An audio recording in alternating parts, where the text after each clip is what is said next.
guys, we're getting further into the 80s now with this season of Mamemeister's High Score Kerfuffle, and last week was a game from 1982, which was a selection from last week's winner, Paul, and that game was Bubbles, made by Williams Electronics.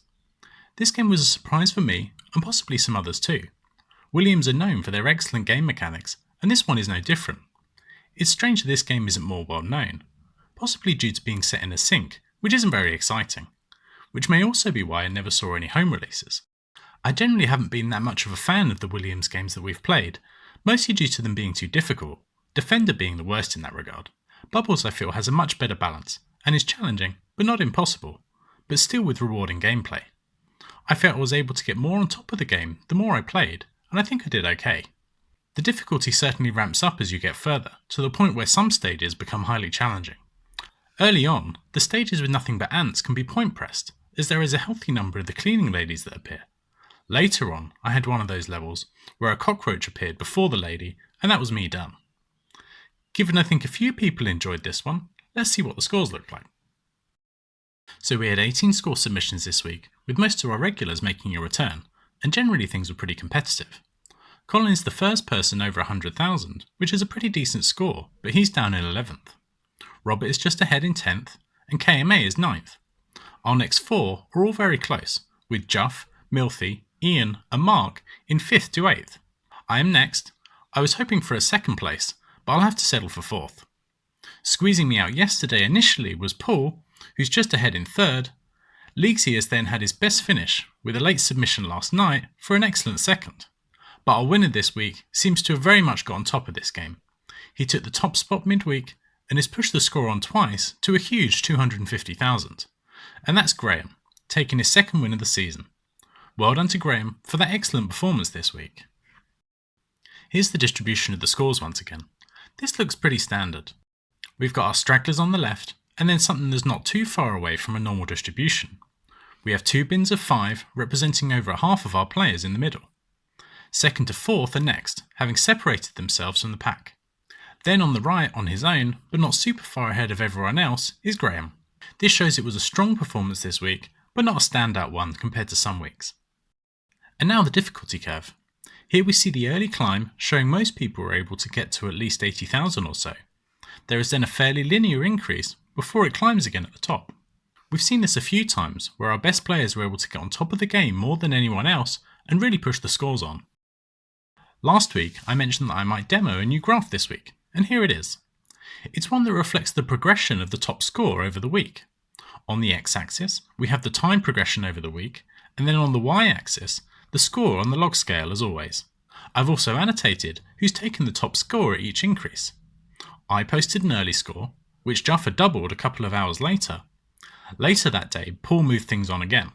That high score lasted about a day before Jaffa beat it by a few hundred points. And then that night, I took the top spot with 140,000 points. That score then lasted another day before Graham took the lead and then continued to move it on. I got close to Graham's score, and then on Saturday he moves things on again to nearly 200,000, before his final score yesterday of 250,000, blowing everyone else away. Let me know what you think about this graph and whether it should make a return. So with 3 scores in now, we can see the state of our league table.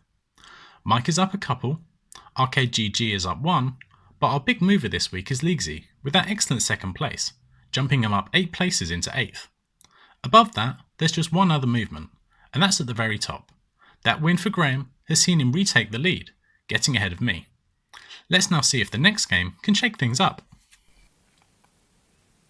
So our next year is 1983, and I've received 17 game suggestions. The most popular game was Elevator Action, with 3 nominations, and both Sinistar and 10-Yard Fight were suggested twice. 10-Yard Fight was Graham's suggestion, so it gets 4 slots in the selector after his win this week. So let's get things going and see what we get.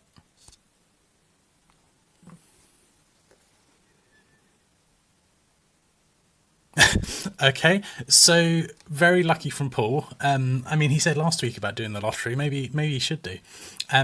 So I think this is a good choice. So Paul chose Exerion. It's a vertical shmup. I think I've maybe seen Colin play it. I think he might have chosen it for a previous season. So yeah, I think this will be good. I'll go make a video and be back in a minute. So this week's game is Exerion, released by Jaleco in 1983.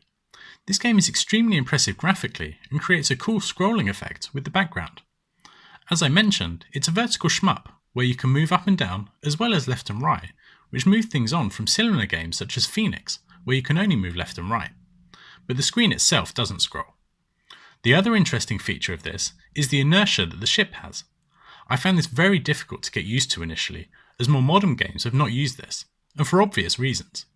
It really limits what you can do, and once you've made a move, then it's very slow to reverse it, which for a shmup makes things tough. You have two weapons, one rapid fire one, which you have limited ammo for, and then a slow firing one, which has unlimited ammo. Killing enemies refills your ammo, so a combination of both shot types is key. When I first played this, I really struggled, so there's definitely a high barrier to entry, but a few credits in, and I began to get used to how it played and began to enjoy it. The inertia I'm sure will get annoying, but the game itself seems decent, so it could be another good one. I know Colin likes this, and Jeff will be happy it's a shmup too. It's unfortunately not on the Mister, so I'll be playing it on main this week. Like every week this season, please send me your game from the next year, which in this case is 1984. We've only had 1942 and Kung Fu Master from that year, so there's plenty more to choose from, although browsing some of the games, there's not that much that immediately grabs me. There's got to be some good games though, so I look forward to your suggestions. I hope you all enjoy playing some Exerion, and I'll be back next week with the scores. See you then.